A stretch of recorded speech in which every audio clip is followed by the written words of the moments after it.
ভারতের উত্তরের দেশ নেপালে, যেখানকার এই ছোট্ট গ্রামের মানুষদের আঁকাবাঁকা পথ দিয়ে কষ্ট করে উপরে উঠতে হয় এই কলে পৌঁছতে, যেখানে ওরা শুধুমাত্র এক খণ্ড কাপড় দিয়ে জলকে ফিল্টার করার চেষ্টা করে। আমার পেছনে রয়েছে 3টে ট্যাঙ্ক, যেটা এখানকার 300 মানুষকে পানীয় জল সরবরাহ করবে সব সময়ের জন্য। এই ট্যাঙ্কটা কমপ্লিট হয়ে যাবার পরে 15,000 লিটার জল ধারণ করতে পারবে, আর জল পরিষ্কার, জীবাণুমুক্ত এবং পানীয়ের জন্য নিরাপদ করার একটি ব্যবস্থাও থাকবে। এটা তৈরি হয়ে যাবার পর এটা মোটামুটি কতদিন কমিউনিটিকে সার্ভিস দিতে পারবে? মোটামুটি 15 থেকে 20 বছর তো নিশ্চয়ই। আমরা পেয়েছি ওয়াটার এডকে, আমাদের লিড গ্লোবাল পার্টনার, যারা এই কাজে আমাদের সাহায্য করছে। তারা লোকাল গভর্নমেন্টকেও সাহায্য করে সবকিছু সুষ্ঠুভাবে পরিচালনা করতে এবং মেরামত করতে। আমরা শুধু এটাকে তৈরি করে দিচ্ছি না, আমরা এটাকে মেনটেন করার দায়িত্বও নিচ্ছি। আমাদের এবার কাজ শুরু করা উচিত। হ্যাঁ, চলো।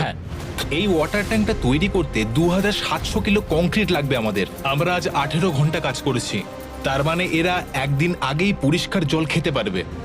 আমি 24 ঘন্টা কাজ করব। না, আমার দিকে তাকানোর কিছু নেই। এই 3টে ট্যাঙ্ক বিশুদ্ধ জল সরবরাহ করবে 71টা পরিবারকে এবং প্রায় 300 জন মানুষকে। তোমাদের প্রত্যেক ডলার ডোনেটের মাধ্যমে যে কোনো একজনের সারা বছরের পানীয় জলের যোগান হতে থাকবে। তাই অবশ্যই ডোনেট করো। ইউএস এর বাসিন্দাদের হয়তো মনে হতে পারে আমরা অন্য দেশের জন্যই কাজ করছি, কিন্তু সায়েন্স ক্রিয়েটর মার্ক রোবার আর আমি কঠোর পরিশ্রম করেছি, কারণ 2022 সালের বন্যায় মিসিসিপির জ্যাকসনে গোটা ওয়াটার সিস্টেম ভেঙে পড়ে, যার ফলে সবার জীবনযাত্রায় সমস্যার মুখে পড়ে গিয়েছিল। জল আমাদের দাঁত মাজতে কাজে লাগে, খাবার তৈরি করতে কাজে লাগে, আর চান করতেও লাগে। আর এই সমস্যার সমাধানে আমরা একটা মেশিন এনেছি যা বাতাস থেকে জল বের করে আনে। একদম ঠিক, এটা অ্যাটমসফিয়ার ওয়াটার জেনারেটর। আর আমি জানি না এর মানে কি, সেই জন্য মার্ক রোবারকে এনেছি। এটা কেমন ভাবে কাজ করে? তুমি তো নিশ্চয়ই দেখেছো যখন খুব গরম পড়ে গ্লাসের গায়ে জল জমে যায়। হ্যাঁ, কারণ গ্লাসের জলটা ওইদিকে চলে যায়। ওটা গ্লাস থেকে আসছে না জিমি, ওটা আসছে বাতাস থেকে। এই মেশিনটা বাতাসকে ঠান্ডা করে আর তারপর সে জল ধরে রাখতে পারে না, ফলে সেই জল এই বড় ট্যাঙ্কে স্টোর হয়, তারপর একটা প্রসেসের মাধ্যমে এটা পিউরিফাই হয়। এটা অনেকটা বাতাসকে নিগড়ে জল বার করার মতো। এটা মানুষের দ্বারা কি করে সম্ভব হলো? এই জলটা খুবই ক্লিন আর ফ্রেশ, তুমি এটা সব জায়গায় ব্যবহার করতে পারো। Cheers. চিয়ার্স। বাহ, সায়েন্স দুর্দান্ত।